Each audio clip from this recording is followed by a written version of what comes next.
කවුරු හරි කෙනෙක් කලින් දහමේ හැසිරෙන්ට පමා වෙලා හිටියත් පස්සෙ කාලෙක අප්‍රමාදීව දහමේ හැසිරුණොත් එයා මේ ලෝකේ එළිය කරනවා වලාකුලින් මිදුණු පුන් සඳක් වගේ.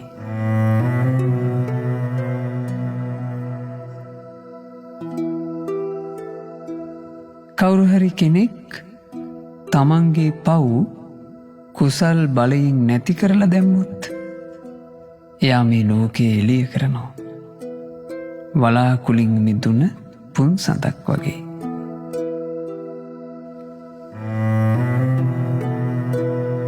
කොයි තරම් තරුණ භික්ෂුවක් වුණත් සීල සමාධි ප්‍රඥාවේ යෙදෙනවා නම් එයා මේ ලෝකේ එළිය කරනවා වලාකුලින් මිදුණ පුන් සඳක් වගේ.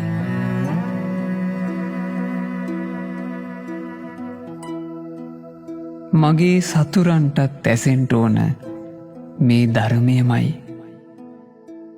මගේ සතුරන් පවා හැසිරෙන්ට ඕන සීල සමාධි ප්‍රඥාවේමයි. මගේ සතුරොත් ඇසුරු කරන්ට ඕන මේ උතුම් ධර්මය පෙන්වා දෙන සත්පුරුෂ උතුමන් වයි.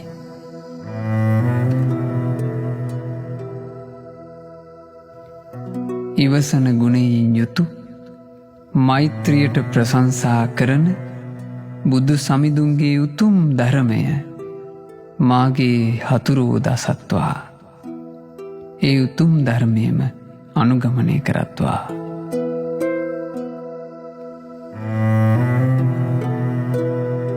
මේ උතුම් අර්ථය වදාළේ අංගුලිමාල රහතන් වහන්සේ.